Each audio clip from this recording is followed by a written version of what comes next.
Hi everyone, Peter here, and you're watching the Esoteric Order of Gamers. Now, the Drowned Earth is an excellent tabletop miniatures game that I've talked about quite a lot on this website.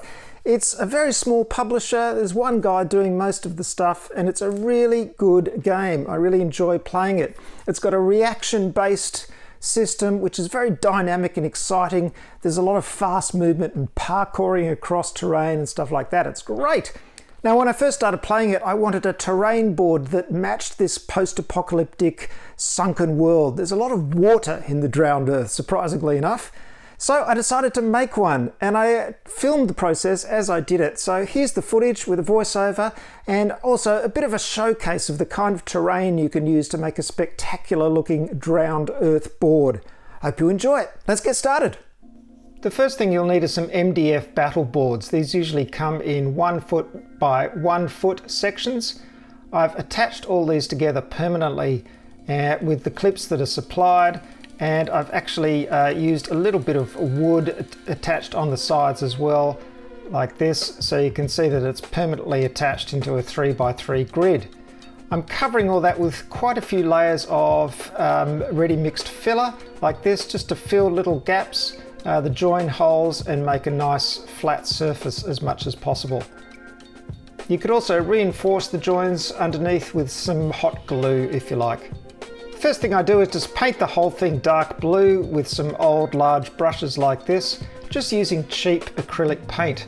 And then using a lighter blue and a household sponge, I can start sponging on some different tones for the sea areas. A sponge is great for this because if you get rid of the excess, you can control the amount of paint that goes on.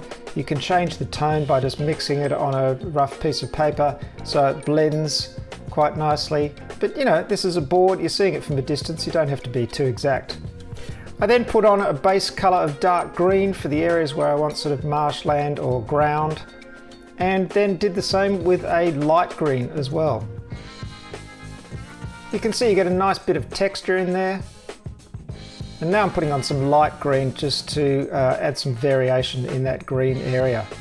Super simple. These can look like the tops of trees or just grass, whatever you reckon. The idea is to create a base for the terrain, not to do anything particularly too illustrative. If I mix a bit of yellow with the green, I can get an even brighter green.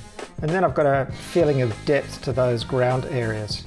And there's the basic look of it. Pretty easy to do. That took no time at all. As you can see, it's a perfect base for putting my terrain on, and it gives an idea of a sunken, wet kind of world with a few land areas as well. And here we have all the terrain on it. Now I've got a mixture of stuff here. There's some old dust, ruined buildings. There's some Warhammer 40,000 terrain, there's some Dead Zone by Mantic Games terrain as well, and then there's a whole lot of plant stuff from the aquarium shop. That stuff is just perfect for this kind of foliage.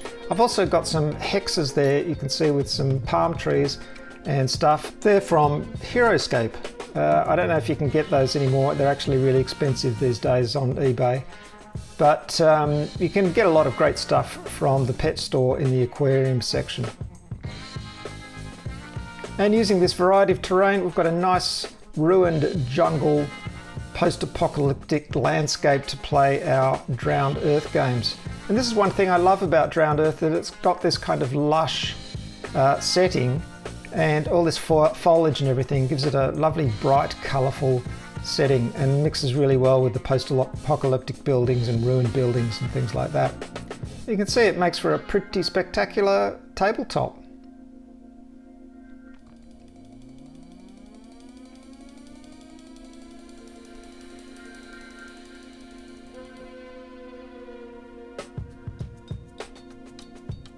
Now, I don't think I've actually shown you the Drowned Earth Miniatures game rulebook before, but it's a very nice rulebook, lots of background information about the setting.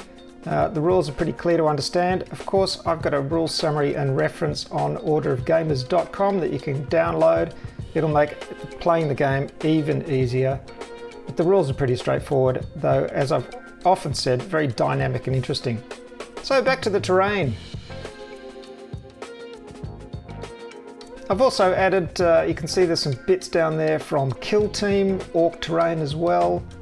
There are the Hab buildings from Necromunda Ash Wastes. Really, the great thing about this game is that you can throw in terrain from all over the place. So there you go, a quick and easy way to make a battle board for the Drowned Earth and some ideas on terrain to put on top of it. Great game, as I've said before. Go and check out my battle report and of course download the rules summary and reference. And support small publishers like this because this is an excellent game and deserves to be played. See you next time. Thanks for watching.